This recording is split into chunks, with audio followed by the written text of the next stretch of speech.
ए सोनम, लवकर ये. आपल्या मुलीसाठी शहरातून स्थळ आलं आहे. घनश्यामजींचा आवाज संपूर्ण घरात घुमला. दिवसभर शेतात काम करणाऱ्या घनश्यामजींच्या चेहऱ्यावर आज एक वेगळीच चमक होती. सोनमजी घाबरून बाहेर आल्या आणि त्यांनी पाहिलं गावचा प्रमुख, त्यांच्यासोबत शहरातून आलेले काही लोक पलंगावर बसून हसत होते. त्यांचे कपडे, त्यांची गाडी आणि त्यांची वागणूक पाहून ते एका मोठ्या कुटुंबातील असावेत हे स्पष्ट होत होते. त्यांच्यापैकी एक नारायणजी होते आणि त्यांच्यासोबत त्यांची पत्नी अनामिकाजी होत्या. ते दोघेही वारंवार आत पाहत होते. ती तिथे जात होती जिथे आपली अर्पिता शर्मेने मान खाली घालून उभी होती. काही दिवसांपूर्वी तिने अर्पिताला एका नातेवाईकाच्या लग्नात पाहिले होते, जिथे अर्पिता वडीलधाऱ्यांच्या पाया पडत आणि लहान मुलांना खाऊ घालत सर्वांची मनापासून सेवा करत होती. त्याच दिवशी अनामिकाजी नारायणजींना म्हणाल्या, देवाने आपल्याला मुलगी दिली नाही तर काय झाले? मला या मुलीला सून म्हणून नाही तर मुलगी म्हणून घरी न्यायचं आहे. घनश्यामजी आपली जुनी धोती वारंवार सावरत होते. त्यांना भीती होती की त्यांचे दारिद्र्य या नात्यात एक भिंत बनेल. हिम्मत एकवटून ते म्हणाले, व्याहीजी, आमच्याकडे द्यायला काहीच नाही. आमची मुलगी हीच आमची सर्वात मोठी संपत्ती आहे. हे ऐकून नारायणजी हसले आणि म्हणाले, घनश्यामजी, आम्ही काही विकत घ्यायला किंवा विकायला आलो नाही. आम्ही नातेसंबंध जोडायला आलो आहोत. आम्हाला हुंडा नको आहे. आम्हाला मूल्ये हवी आहेत आणि ती आम्ही तुमच्या मुलीमध्ये आमच्या डोळ्यांनी पाहिली आहेत. हे ऐकून सोनमजींच्या डोळ्यातून अश्रू वाहू लागले. जगात आजही असे लोक आहेत जे पैशापेक्षा माणुसकीला अधिक महत्त्व देतात, याची त्यांना पहिल्यांदाच जाणीव झाली. काही दिवसांनी संपूर्ण गावची उपस्थिती. अर्पिता आणि अभिषेकचं लग्न झालं. निरोपाची वेळ आली तेव्हा सोनमजी आपल्या मुलीला छातीशी कवटाळून रडत होत्या. अर्पिताला आपले अश्रू आवरता येत नव्हते. घनश्यामजी थरथरत्या आवाजात म्हणाले, मुली, तू एका श्रीमंत घरात जात आहेस, पण स्वतःला कधीही लहान समजू नकोस. तू आमच्या घराचा अभिमान आहेस. असे म्हणत नारायणजी पुढे आले आणि अर्पिताच्या डोक्यावर हात ठेवून म्हणाले, आजपासून ती केवळ तुमचीच नाही तर आमचीही मुलगी आहे. मी तिच्या डोळ्यात कधीही अश्रू येऊ देणार नाही. लग्नानंतर जेव्हा अर्पिता पहिल्यांदा तिच्या नव्या घरी पोहोचली तेव्हा तिचे डोळे एखाद्या महालासारखे होते. मोठ्या खोल्या, सुंदर बाग, अनेक नोकर चाकर आणि सर्वत्र पसरलेली समृद्धी असलेला तो महाल पाहून ती चकित झाली. पण जेव्हा अनामिकाजींनी तिला स्वयंपाकघरात जाण्यापासून थांबवत म्हटले, आधी हे घर मुलीसारखं तुझं करून घे, तेव्हा तिला अधिकच आश्चर्य वाटले. काम हे आयुष्यभर चालणारे कार्य आहे. हे काम आयुष्यभर करावं लागणार आहे. राहुल तिला वहिनी म्हणून मस्करी करायचा आणि अभिषेक तिला प्रत्येक लहानसहान गोष्टीत साथ द्यायचा. हळूहळू अर्पिताची भीती कमी होऊ लागली आणि तिला जाणवले की देवाने तिला केवळ एक श्रीमंत घरच नाही तर प्रेमाने भरलेले कुटुंबही दिले आहे. एके संध्याकाळी सर्व काही लोक एकत्र बसून चहा पित होते. टीव्हीवर एका महिला IPS अधिकाऱ्याची मुलाखत सुरू होती. अर्पिता तिच्याकडे एकटक पाहत होती. अनामिकाजींनी तिच्या डोळ्यातील चमक ओळखली आणि प्रेमाने विचारले, काय विचार करत आहेस मुली? अर्पिता क्षणभर शांत राहिली. मग हळूच बोलली, मम्मीजी, IPS अधिकारी बनणं हे माझं लहानपणापासूनचं स्वप्न होतं. पण घराची परिस्थिती पाहून मी ते स्वप्न मनातच दाबून ठेवलं. आता ते फक्त एक स्वप्नच राहिलं. तिच्या डोळ्यात हलकेसे पाणी आले आणि काही क्षणांसाठी खोलीत शांतता पसरली. नारायणजींनी अभिषेक आणि राहुलकडे पाहून मग हसून म्हटले, ज्या घरातील मुलीचे स्वप्न असते तिचे स्वप्न पूर्ण करणे हे त्या घराचे कर्तव्य आहे. राहुल उद्यापासून जिथे जाणार आहे त्याच UPSC कोचिंग इन्स्टिट्यूटमध्ये अर्पितालाही प्रवेश मिळेल आणि घरातील कामे नोकर करेल. आम्ही ते सांभाळून घेऊ आणि बाकीची जबाबदारी आमची असेल. ते काय बोलत होते यावर अर्पिताचा विश्वासच बसत नव्हता. रडत रडत ती नारायण आणि अनामिकाच्या पायाशी बसली. अनामिकाने तिला मिठी मारली आणि म्हणाली, मुली ओझे नसतात. मुली कुटुंबाची ओळख असतात. नाही, आता तुझं ध्येय फक्त IPSचा गणवेश आहे. त्या रात्री अर्पिता तिच्या खोलीच्या खिडकीजवळ उभी राहून आकाशाकडे पाहत होती. तिच्या डोळ्यात आशेचे नवे तारे चमकत होते. तिला गावातील त्या मोडकळीस आलेल्या घराची आठवण येत होती, जिथे तिचे वडील अजूनही 2 वेळच्या जेवणासाठी कष्ट करत होते. तिने मनातल्या मनात निश्चय केला की ज्या दिवशी मी IPSचा गणवेश घालेन, त्या दिवशी मी सर्वात आधी माझ्या आई वडिलांच्या पायांना स्पर्श करेन आणि त्यांना याची जाणीव करून देईन की एक गरीब मुलगी सुद्धा आपल्या स्वप्नांनी श्रीमंत होऊ शकते. लग्नाला 2 वर्षे उलटून गेली होती. गावातील रस्त्यांवर ऋतू बदलत होते, शेतात पिके पिकत होती, पण प्रत्येक सणाला घनश्यामजींचे डोळे आपली मुलगी अर्पिताला शोधत असत. अर्पिता त्यांना दर दुसरे तिसरे दिवशी फोन करायची, पण जसजसा तिच्या अभ्यासाचा आणि कोचिंगचा ताण वाढत गेला तसतसे तिचे बोलणे कमी झाले. ती नेहमी म्हणायची, बाबा तुम्ही वेळेवर औषध घ्या, मी फक्त थोडी व्यस्त आहे. घनश्यामजी तिचा आवाज ऐकून समाधान वाटले, पण एका वडिलांचे मन केवळ शब्दांनी समाधानी होत नाही. अनेकदा ते रात्री आपल्या पलंगावर पडून आकाशाकडे बघायचे आणि विचार करायचे की त्यांची मुलगी 2 वर्षांपासून माहेरी का आली नाही. दुसरीकडे सोनमची प्रत्येक करवा चौथला, प्रत्येक तीजला आणि प्रत्येक रक्षाबंधनाला ते अर्पिताच्या आवडीचे गोड पदार्थ बनवून ते देवापुढे शांतपणे ठेवत असे आणि म्हणायचे, हे ठाकूरजी, माझी मुलगी सदैव सुखी राहो. पण गावच्या चौकात बसलेल्या काही लोकांना कोणाचाही आनंद कधीच आवडत नसे. एके दिवशी चहा पिताना दुकानात बसलो असताना कोणीतरी म्हणाले, अरे घनश्यामची मुलगी एका अब्जाधीशाच्या घरी दिली आहे. असे लोक गरीब कुटुंबातील सुनेला सून म्हणून नाही तर मोलकरीण म्हणून ठेवतात. म्हणूनच ती मुलगी 2 वर्षांपासून माहेरी आली नाही. दुसऱ्या व्यक्तीने तर प्रकरण अधिकच गंभीर केले. असे श्रीमंत लोक आपल्या घरी नातेवाईकांबद्दल इतके चिंतित असतात. तिला त्यांना भेटायला आवडत नाही. कदाचित ते अर्पिताला घराबाहेरही जाऊ देत नसेल. हळूहळू या अफवा संपूर्ण गावात वणव्यासारख्या पसरल्या. सोनमजींना भेटलेल्या प्रत्येकाला त्यांची दया आली आणि ते म्हणाल्या, ताई कृपया जाऊन तुमच्या मुलीला बघा, कदाचित तिला हातून त्रास होत असेल. सोनमजी बाहेरून हसायच्या, पण रात्री उशीत चेहरा खुपसून रडत बसायच्या. आपली निरागस मुलगी खरंच कोणत्या तरी संकटात आहे का? भीती त्यांच्या मनात ही घर करू लागली होती. या अफवांचा सर्वात मोठा परिणाम घनश्यामजींवर झाला. आपल्या गरिबीची कधीच चिंता वाटली नव्हती, पण आता ती वाटू लागली की आपल्या मुलीला इतक्या दूर पाठवून कदाचित आपण चूक केली आहे. शेतात काम करताना ते अचानक थांबायचे आणि अर्पिताचे बालपण त्यांच्या डोळ्यासमोरून तळून जायचे. त्या लहान मुलीला पावसाने कसे वाचवले होते, जणू काही ती लहान मुलगी पावसात चिंब भिजत शाळेत जायची. आईसोबत शेतातून भाकरी आणायची आणि म्हणायची, बाबा एक दिवस मी मोठे अधिकारी होईल. या आठवणींनी त्यांच्या छातीवर ओझे येऊ लागले. एके संध्याकाळी जेव्हा ते घरी परतले तेव्हा त्यांचा चेहरा फिक्का पडला होता. सोनमजींना काळजी वाटू लागली. गावातील डॉक्टर म्हणाले की तिच्या शरीरापेक्षा तिच्या मनावर जास्त भार आहे. त्या रात्री घनश्यामजी काहीही न खाता फक्त एकच गोष्ट म्हणाले, सोनम, माझ्या मुलीला भेटल्याशिवाय मी आता शांतपणे जगू शकत नाही. मला कितीही दूर जावे लागले तरी मी उद्याच तिच्याकडे जाईन. सोनमजींनी आपली जुनी पेटी उघडली. आतमध्ये त्यांनी अर्पिताच्या गरजांसाठी वर्षानुवर्ष जपलेल्या काही नोटा होत्या. थरथरत्या हातांनी त्यांनी ते पैसे घनश्यामजींना दिले आणि म्हणाल्या, हे फार नाही, पण आपल्या मुलींपर्यंत पोहोचायला पुरेसं होईल. तिला सांग की तिची आई रोज तिची वाट पाहते आणि जर ती खरंच आनंदी असेल तर तिने एकदा हसून मला हाक मारावी. घनश्यामच्या डोळ्यात पाणी आले आणि त्यांनी पैसे घेण्यास नकार दिला. पण सोनमजींनी त्यांचा हात धरून म्हटले, आपण गरीब आहोत तर काय झाले, आपल्या मुलीबद्दल चौकशी करण्याचा आपला हक्क कोणीही हिरावून घेऊ शकत नाही.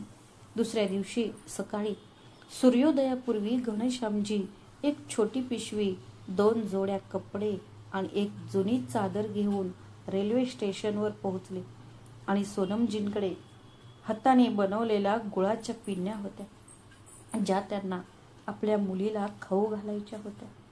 ट्रेन हळूहळू पुढे सरकू लागली. घनश्यामजींच्या डोळ्यांसमोर फक्त अर्पिताचा चेहरा होता. ते मनातल्या मनात देवाला प्रार्थना करत होते, हे देवा, माझी मुलगी जिथे कुठे असेल तिला फक्त सुखी ठेव. जर तिला काही दुःख असेल तर ते दुःख मला दे. सुमारे 600 किलोमीटरचा लांबचा प्रवास करून रेल्वेगाडी शहरात पोहोचली. स्टेशनची झगमग पाहून गावातील साधा माणूस घनश्यामजी क्षणभर घाबरले, पण आपल्या मुलीला भेटण्याच्या इच्छेने त्यांची पावले दृढ ठेवली. चौकशी करून ते जेव्हा नारायणजींच्या भव्य वाड्यात पोहोचले तेव्हा त्यांचा श्वास वेगाने चालत होता. उंच दरवाजा, सुंदर बाग आणि बाहेर उभ्या असलेल्या महागड्या गाड्या पाहून जणू काही आपण चित्रपटाच्या दुनियेतच आलो आहोत असे त्यांना वाटले. त्यांनी थरथरत्या हाताने बेल वाजवली. काही क्षणानंतर दरवाजा उघडला आणि समोर उभ्या असलेल्या नोकराने आदराने विचारले, तुम्ही घनश्यामजी आहात का? मालक आणि मालकीण सकाळपासून तुमची वाट पाहत आहेत. हे ऐकून घनश्यामजी क्षणभर स्तब्ध झाले. त्याच क्षणी त्यांची अर्धी भीती नाहीशी झाली, पण तरीही त्यांना अस्वस्थ वाटत होते. मुलीचा चेहरा पाहण्याची अतृप्ती झाली होती. नोकराने मोठ्या आदराने घनश्यामजींची छोटी पिशवी हातात घेतली आणि म्हणाले, या बाबूजी. घनश्यामजी संकोचित चकाकणाऱ्या संगमरवरी पायऱ्यांवरून चालू लागले. त्यांच्या पायात प्रवासासाठी घातलेले जुने झिजलेले बूट होते. बूट धुळीने माखले होते. आपल्या मळक्या कपड्यांमुळे या आलिशान घराची चमक कमी होईल की काय अशी त्यांना वारंवार काळजी वाटत होती. पण ते दिवाणखान्यात पोहोचताच नारायणजी स्वतः आपल्या जागेवरून उठून त्यांच्याकडे आले. त्यांनी हात जोडून म्हटले, व्याईजी, तुम्हाला यायला एवढा वेळ का लागला? हे घर तुमचंच आहे. असं म्हणत त्यांनी घनश्यामजींना मिठी मारली. घनश्यामजींच्या डोळ्यात पाणी आलं. आयुष्यात पहिल्यांदाच एका श्रीमंत माणसाने त्यांना इतका आदर दिला होता. अनामिकाजी लगेच स्वयंपाकघरातून पाणी आणि सरबत घेऊन आल्या आणि म्हणाल्या, भैयासाहेब, आधी प्रवासाचा थकवा घालवा आणि मग आपण आरामात बोलू. त्यांच्या आवाजात इतके प्रेम होते की घनश्यामजींचा संकोच हळूहळू नाहीसा होऊ लागला. थोड्याच वेळात त्यांच्या समोर चांदीच्या ताटात गरमागरम पुऱ्या, पनीर, मिठाई आणि फळे असे विविध प्रकारचे पदार्थ मांडण्यात आले. घनश्यामजींनी आपल्या आयुष्यात इतके सजवलेले जेवण कधीच पाहिले नव्हते. ते हळू आवाजात म्हणाले, व्याईजी, तुम्ही माझ्यासाठी एवढा त्रास का घेतला? मी एक सामान्य माणूस आहे. मी तर कोरडी भाकरी सुद्धा आनंदाने खाईन. अनामिकाजी हसून म्हणाल्या, आज आपल्या मुलीचे वडील आपल्या घरी आले आहेत. आमच्यासाठी हा सणापेक्षा कमी नाही. घनश्यामजी प्रत्येक घासागणिक आपल्या मुलीची आठवण काढत होते. त्यांच्या मनात एकच प्रश्न सारखा येत होता की जर सगळं इतकं छान चाललं आहे तर अर्पिता अजून त्यांना भेटायला का आली नाही? त्यांनी घड्याळाकडे पाहिले. 1 तास उलटून गेला होता. 2 तास झाले आणि मग 4 तास झाले, पण अर्पिता कुठेच दिसत नव्हती. त्यांच्या मनात हळूहळू काळजी निर्माण होऊ लागली. त्यांना गावकऱ्यांचे शब्द आठवू लागले. कदाचित ते तिला बाहेर येऊ देणार नाहीत. कदाचित ती खूप दुःखी असेल. त्यांच्या डोळ्यातील अस्वस्थता नारायणजी आणि अनामिकाजी यांच्यापासून लपवता येत नव्हती. अखेरीस घनश्यामने हिम्मत एकवटून हळू आवाजात विचारले, व्याहीजी, अर्पिता कुठे आहे? सर्व काही ठीक आहे ना? नारायणजी हसले आणि त्यांच्या खांद्यावर हात ठेवून म्हणाले, भाऊ, थोडा वेळ थांबा, तुमची मुलगी येईल. त्यांच्या आवाजात अदम्य आत्मविश्वास होता. घनश्यामजींनी स्वतःला शांत करण्याचा प्रयत्न केला, पण शेवटी वडिलांचं मन हे वडिलांचंच असतं. बाहेर संध्याकाळ होत होती. तेवढ्या दूरवरून एक पांढऱ्या रंगाची गाडी आली आणि वरांड्यात थांबली. नोकर पटकन दार उघडायला धावला. घनश्यामजी सुद्धा न कळतपणे आपल्या जागी उभे राहिले. त्यांच्या हृदयाचे ठोके वेदना इतक्या तीव्र झाल्या होत्या की त्यांच्या छातीत दुखत होते. गाडीचा आवाज स्पष्टपणे ऐकू येत होता. दरवाजा उघडला आणि राहुल पहिला बाहेर आला. त्याच्या हातात एक जाड पुस्तकं होती.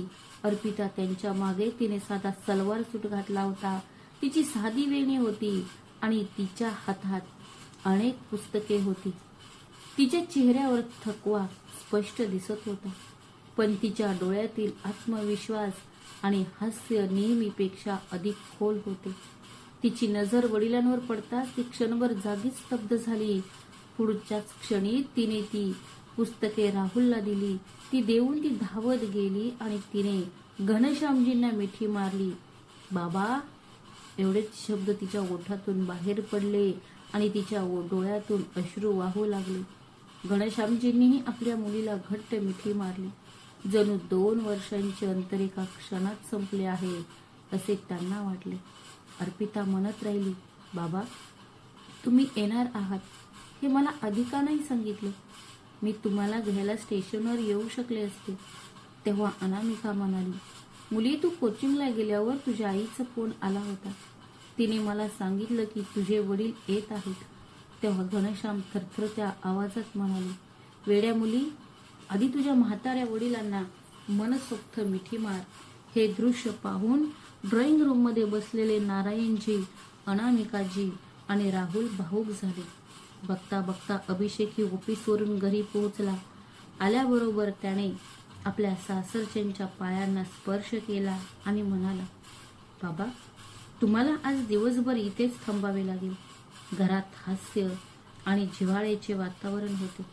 तेवढ्यात घरातील मोलकरीण कमला काकी चहा आणि गरमागरम पकोडे घेऊन आल्या. त्यांनी सर्वात आधी घनश्यामजींसमोर ट्रे ठेवला आणि म्हणाल्या, बाबूजी, तुमची मुलगी संपूर्ण घराचा जीव आहे. जोपर्यंत तिला स्वतःच्या हाताने भरवले जात नाही तोपर्यंत ती खात नाही. हे ऐकून घनश्यामजींनी आपल्या मुलीकडे पाहिले. 600 किलोमीटर दूरवरून त्यांच्या मनात असलेली भीती आणि शंका हळूहळू नाहीशी होऊ लागली. त्यांना स्पष्टपणे दिसत होते की त्यांची गरीब मुलगी या श्रीमंत घरात सून म्हणून नाही तर मुलगी म्हणूनच राहत होती. चहा पिताना घनश्यामजींची नजर वारंवार राहुल आणि अर्पिताने आणलेल्या त्या जाडजूड पुस्तकांकडे जात होती. अखेरीस हसून त्यांनी विचारले, मुली, एवढी सगळी पुस्तकं कुठून आणलीस? अर्पिताने क्षणभर आपल्या सासू सासऱ्यांकडे नजर टाकली. मग तिचे डोळे चमकले. ती हळू आवाजात म्हणाली, बाबा, आज मी तुम्हाला एक असं गुपित सांगणार आहे ज्यामुळे तुम्हाला तुमच्या मुलीचा अभिमान वाटेल. त्याच क्षणी खोलीत भयान शांतता पसरली. तिने असे म्हणतात संपूर्ण खोलीत एक सुखद शांतता पसरली आणि घनश्यामजी तिचे पुढचे शब्द ऐकण्यासाठी उत्सुकतेने आपल्या मुलीकडे पाहू लागले. अर्पिताने आपल्या समोरील जाड पुस्तकांवरून प्रेमाने हात फिरवला आणि मग आपले वडील घनश्यामजींच्या डोळ्यात पाहिले. बाबा, घनश्यामजींच्या डोळ्यात पाहत ती हळू आवाजात म्हणाली, बाबा, तुम्हाला आठवतंय का? मी लहान असताना दरवर्षी 15 ऑगस्ट आणि 26 जानेवारीला शाळेत पोलीस अधिकाऱ्यांना पाहून म्हणायचे की एक दिवस मी गणवेश घालेन. तुम्ही नेहमी हसून म्हणायचात की माझी मुलगी कोणापेक्षाही कमी नाही. पण घराची परिस्थिती पाहून मी ते स्वप्न माझ्या हृदयाचे एका कोपऱ्यात बंद करून ठेवलं होतं. लग्नानंतर मी त्याचा तुमच्याशी कधीही उल्लेखही केला नाही, कारण मला वाटलं की आता माझं जग बदलले आहे आणि कदाचित मी स्वप्न पाहण्याचा हक्क गमावला आहे. असे म्हणत अर्पिताच्या डोळ्यात पाणी आले. ती पुढे म्हणाली, पण ज्या दिवशी मी माझ्या सासू सासऱ्यांना माझ्या मनातले सांगितले त्याच दिवशी त्या दोघांनी माझे स्वप्न साकार केले. घनश्यामजी आश्चर्याने आपल्या मुलीकडे आणि कधी कधी नारायणजी व अनामिकाजींकडे पाहत होते. अर्पिता हसून म्हणाली, बाबा, दुसऱ्याच दिवशी बाबाजी मला आणि राहुलला शहरातील सर्वोत्तम UPSC कोचिंग मध्ये घेऊन गेले. ते म्हणाले की राहुल IAS होईल की IPS हे त्याच्या मेहनतीवर अवलंबून असेल आणि जर अर्पिता IPS झाली तर तो संपूर्ण कुटुंबाचा सन्मान असेल. त्यांनी माझी फी भरली, माझ्यासाठी पुस्तकं विकत घेतली, अभ्यासासाठी एक वेगळी खोली बनवून दिली आणि संपूर्ण घरात एक नियम केला की जेव्हा मी अभ्यास करत असताना मला कोणी त्रास देत नाही. आई रोज वेळेवर माझ्यासाठी जेवण बनवते. ती माझा आवडता चहा स्वतः बनवून माझ्या खोलीत आणते. मी रात्री उशिरापर्यंत अभ्यास करत असताना ती काहीही न बोलता माझ्या बाजूला बसते. अभिषेकजी ऑफिसमधून परत येतात आणि माझ्या नोट्स काढून घेतात आणि राहुल माझा सर्वात चांगला मित्र बनला आहे. आम्ही दोघे रोज एकत्र कोचिंगला जातो. एकत्र अभ्यास करतो आणि एकमेकांना प्रोत्साहन देतो. हे सगळं ऐकून घनश्यामजींच्या डोळ्यातून अश्रू वाहू लागले. अर्पिता कंदिलाच्या प्रकाशात कशी बसायची याची त्यांना आठवण झाली. ती अभ्यास करायची. एक पुस्तक विकत घेण्यासाठी आपल्या लहान सहान गरजा कशा सोडून द्यायची. आणि एके दिवशी तिने आपल्या आईला कसे सांगितले होते की पैसे नसले तरी काही फरक पडत नाही, मी स्वप्नही पाहणंही सोडून देईन. आज तीच मुलगी एवढ्या मोठ्या घरात बसून आपल्या स्वप्नात उंच भरारी घेत आहे. घनश्यामजी अचानक त्या जागेवरून उठले आणि थरथरत्या पावलांनी नारायणजींकडे गेले. काहीही विचार न करता त्यांनी त्यांचे पाय धरले. त्यांचा आवाज दाटून आला, व्याहीजी, तुम्ही केलेल्या उपकारांचे ऋण मी 7 जन्मातही फेडू शकणार नाही. या गरीब माणसाकडे देण्यासारखे काहीही नाही, पण तुम्ही माझ्या मुलीची तुटलेली स्वप्ने पुन्हा जागवली आहेत.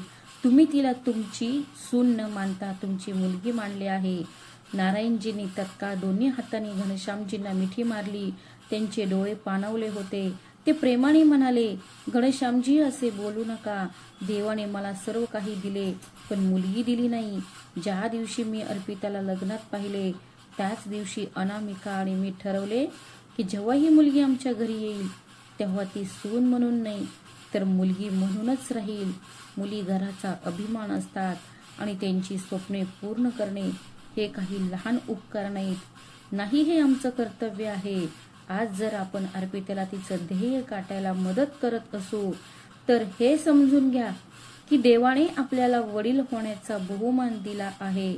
आणि ऐका, ज्या दिवशी तुमची मुलगी IPSचा गणवेश घालेल त्या दिवशी मीच पुढे उभा राहून टाळ्या वाजवेन. अनामिकाजींनाही आपले अश्रू आवरता आले नाहीत. त्यांनी अर्पिताचा हात धरून म्हटले, मुली, जगातले बरेच लोक सुनेला घराची जबाबदारी समजतात, पण आम्ही तुला आमच्या पूर्ण प्रेमाचा एक भाग मानले आहे. मला नेहमीच मुलीची उणीव जाणवत होती. आज जेव्हा तू मला मम्मी म्हणून हाक मारतेस आणि मिठी मारतेस तेव्हा मला असं वाटतं की जणू देवानेच माझी ओठी भरली आहे. त्यामुळे आता तुझं एकच काम आहे, मन लावून अभ्यास कर आणि तो गणवेश मिळव ज्याचं तू लहानपणापासून स्वप्न पाहिलं आहेस. त्या रात्री जेवणानंतर संपूर्ण घरात एक वेगळीच शांतता पसरली होती. टेबलावर बसलेले सर्वजण हसत बोलत होते, पण घनश्यामजी आपल्या मुलीकडे पाहत होते आणि मनातल्या मनात देवाचे आभार मानत होते. त्यांना आता हे समजले होते की माणसाची खरी संपत्ती त्यांच्या बँक खात्यात नसते तर ती त्यांच्या मूल्यांमध्ये आणि त्यांच्या हृदयाच्या संपत्तीत असते. ते मूल्यांमधून आणि मनाच्या समृद्धीतून साध्य होते. त्याच रात्री त्यांनी ठरवले की गावात परतल्यावर ते आपल्या मुलीबद्दल कोणालाही काही स्पष्टीकरण देणार नाहीत. फक्त एवढेच सांगतील की त्यांची अर्पिता तिच्या घरी खूप आनंदी आहे. पुढचे काही दिवस घनश्यामजी आपल्या मुलीसोबत त्याच घरात राहिले. पण त्या काही दिवसांनी त्यांचा संपूर्ण विचार बदलून टाकेल. दररोज सकाळी डोळे उघडल्यावर त्यांना दिसायचे की अर्पिता सूर्योदयापूर्वी उठून सर्वात आधी घरातील देवघरात दिवा लावत असे. मग अनामिकाजींसोबत बसून चहा पित असे आणि त्यानंतर राहुल सोबत अभ्यासाला निघून जात असे. जाताना ती नेहमी नारायणजी आणि अनामिकाजींच्या पायांना स्पर्श करायची. अभिषेकला हसत मुखाने निरोप द्यायची आणि घनश्यामजींना म्हणायची, बाबा, मला आज उशीर होईल पण तुम्ही जेवण वेळेवर केलंच पाहिजे. संध्याकाळी परत आल्यावर सुद्धा ती थेट आपल्या खोलीत जात नसे. आधी ती काही हवं आहे का म्हणून कमला काकींना विचारायची. मग थोडा वेळ सासूबाईंसोबत स्वयंपाकघरात बसायची, सासऱ्यांसाठी चहा बनवायची आणि त्यानंतर पुस्तकांमध्ये रमून जायची. घनश्यामजी हे सगळं पाहून विचार करायचे की गरिबीत ही राहून ही चांगल्या संस्कारांना जपणारी ही मुलगी, त्यांनी शिकवलेली तीच मूल्ये आज या श्रीमंत घराला आणखी सुंदर बनवत आहेत. त्यांना जाणवले की पैसा माणसाला महान बनवत नाही तर त्याचे वर्तन आणि आदर त्याला महान बनवतात. एके संध्याकाळी नारायणजी सर्वांना सोबत घेऊन शहरातील एका मोठ्या पुस्तक मेळ्यात गेले जिथे हजारो पुस्तके होती. हे पाहून अर्पिताचे डोळे चमकले. पण कोणतेही पुस्तक हातात घेण्यापूर्वी तिने त्याची किंमत तपासली आणि शांतपणे पुढे निघून गेली. ही गोष्ट नारायणजींच्या नजरेपासून लपू शकली नाही. एकही शब्द न बोलता त्यांनी स्पर्धा परीक्षांसाठी लागणारी जवळपास सर्व आवश्यक पुस्तके विकत घेतली आणि हसत हसत ते म्हणाले, मुली, ज्ञान कधीच खर्च होत नाही, ज्ञानात गुंतवणूक केली जाते. आज या पुस्तकांची किंमत कदाचित जास्त वाटेल, पण उद्या हीच पुस्तके तुला त्या पदावर घेऊन जातील जिथे पोहोचण्याचे स्वप्न लाखो लोक पाहतात. अर्पिताच्या नजरेत डोळ्यात पाणी दाटून आले. ती हळूच म्हणाली, बाबा, मला इतका आदर दिला आहे की आता मला भीती वाटते की मी तुमच्या अपेक्षा पूर्ण करू शकले नाही तर काय होईल. नारायणजींनी तिच्या डोक्यावर हात ठेवून म्हटले, मुली, आम्ही तुझ्या निकालावर नाही, तुझ्या मेहनतीवर विश्वास ठेवतो. जर तू प्रामाणिकपणे प्रयत्न केलास तर कधीही हार होत नाही. काही दिवसांनी घनश्यामजी गावी निघण्यासाठी तयार झाले. अनामिकाजींनी त्यांच्या प्रवासासाठी नवीन कपडे आणि जेवण तयार केले. अभिषेक स्वतः त्यांना स्टेशनवर सोडायला गेला आणि राहुलने गुपचूप एक चांगला मोबाईल त्यांच्या बॅगेत ठेवला, जेणेकरून ते रोज अर्पिताशी व्हिडिओ कॉलवर बोलू शकेल. स्टेशनवर निरोप घेतात अर्पिताने वडिलांना मिठी मारली आणि तिला रडू कोसळले. ती म्हणाली, बाबा, जेव्हा माझ्या खांद्यावर IPSचा गणवेश असेल तेव्हाच मी माझ्या आई वडिलांच्या घरी येईन. घनश्यामजींनी तिच्या डोळ्यातील अश्रू पुसले आणि म्हणाले, मुली, आज मी रिकाम्या हाताने परत जात नाहीये, तर हा विश्वास घेऊन जात आहे की माझी मुलगी जगातील सर्वात श्रीमंत मुलगी आहे, कारण तिला इतकं प्रेमळ कुटुंब मिळालं आहे, जे गावात पोहोचताच नेहमीप्रमाणे चौफुलात बसलेल्या लोकांनी त्यांना घेरलं. कोणीतरी विचारलं, काय झालं घनश्याम, तुझी मुलगी कशी आहे? आम्ही ऐकलंय की श्रीमंत लोक तिला मोलकरीण म्हणून ठेवतात. दुसरा उपहासाने म्हणाला, तुम्ही इतक्या दिवसांनी आलात, नक्कीच काहीतरी महत्वाचं काम चालू असणार. घनश्याम काही क्षण शांत राहिले. त्यांच्या चेहऱ्यावर समाधानाचे स्मित होते. ते जराही राग न दाखवता सहज म्हणाले, असे असले तरी माझी मुलगी खूप आनंदी आहे. तिला सून म्हणून नव्हे तर मुलगी म्हणून आदर मिळाला आहे. तिच्या सासरच्या लोकांनी तिला इतके प्रेम दिले आहे की मी आयुष्यभर त्यांचा ऋणी राहीन. आणि एक गोष्ट लक्षात ठेवा, संपत्ती पैशातून नव्हे तर मूल्यांमधून येते, असे म्हणून गावकरी ते एकमेकांच्या चेहऱ्याकडे पाहू लागले. पण कोणाकडेही बोलायला शब्द नव्हते.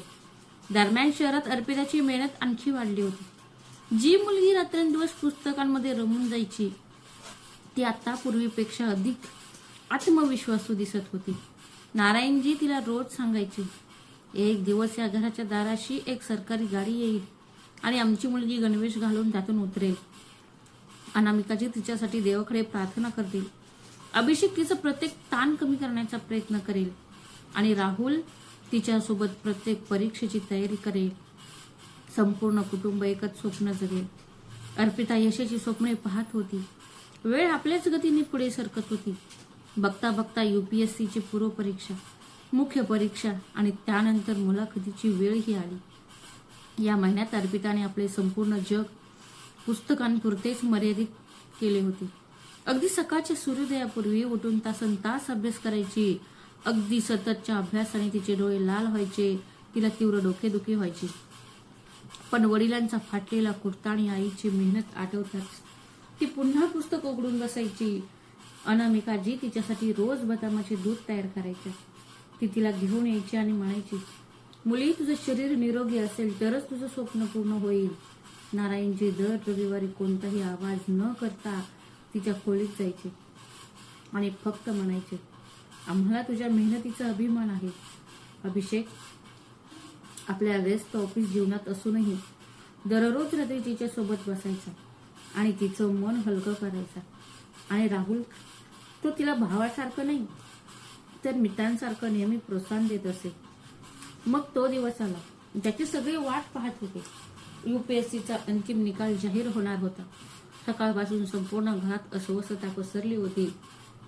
अर्पिता देवळात डोळे मिटून प्रार्थना करत बसली होती.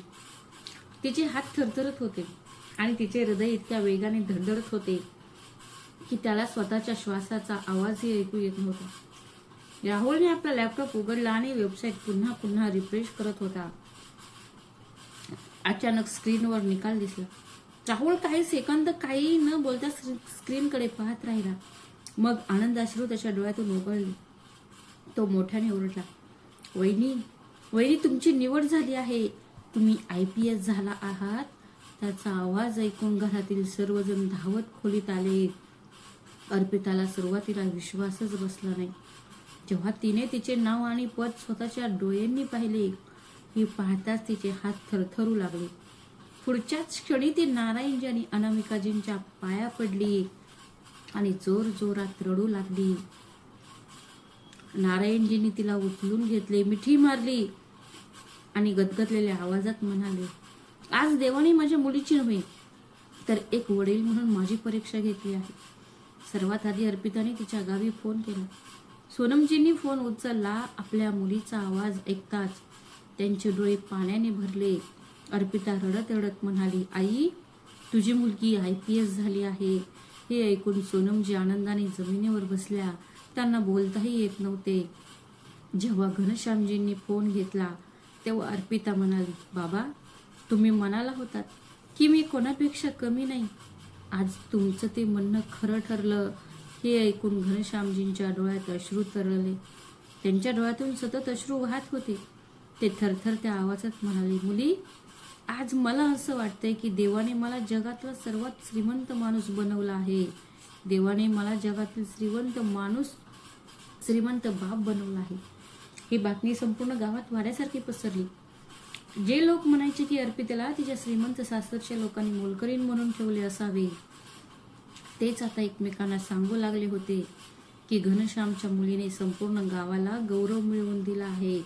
काही महिन्यानंतर तिचे प्रशिक्षण पूर्ण झाल्यावर अर्पिताने लहानपणापासून पाहिलेले स्वप्न असलेला तो दिवस आला. गावाबाहेर एक चकचकीत सरकारी गाडी थांबली.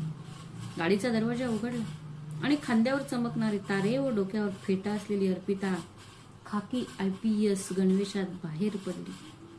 तिच्या डोक्यावरची टोपी आणि तिच्या चेहऱ्यावरचा आत्मविश्वास पाहून संपूर्ण गाव थक्क झाले. मुलांनी टाळ्या वाजवायला सुरुवात केली. बायका आरतीचे ताट घेऊन धावत आल्या आणि घरातील वडीलधारी मंडळी अभिमानाने तिला आशीर्वाद देऊ लागले. अर्पिता सर्वात आधी तिच्या लहानशा घराकडे निघाली. घराच्या दारात घनश्यामजी आणि सोनम उभे होते. तिला पाहताच सोनमजींच्या डोळ्यात अश्रू तरळले. क्षणभरही न थांबता गणवेशातच अर्पिताने आपल्या आई वडिलांच्या पाया पडली. घनश्यामजींनी घाबरून विचारले, मुली, एवढ्या मोठ्या पदावर असूनही तू आमच्या पाया का पडत आहेस? अर्पिता हसून म्हणाली, बाबा, या गणवेशापर्यंतचा माझा प्रवास तुमच्या आणि आईच्या संघर्षामुळे आहे. थोड्या वेळाने नारायणजी, अनामिकाजी, अभिषेक आणि राहुल हे देखील गावात पोहोचले. गावकऱ्यांनी पाहिले की करोडपती कुटुंबातील नारायणजींनी कोणताही संकोच न बाळगता घनश्यामजींना मिठी मारली.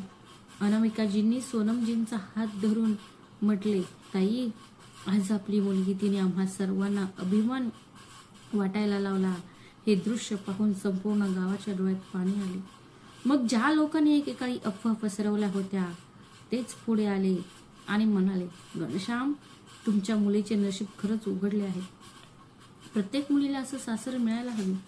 घनश्यामजी हसले आणि शांत आवाजात म्हणाले, माझ्या मुलीचे भविष्य पैशाने ठरत नाही, ते तिच्या मूल्यांनी आणि सासरच्या लोकांच्या प्रेमाने ठरते.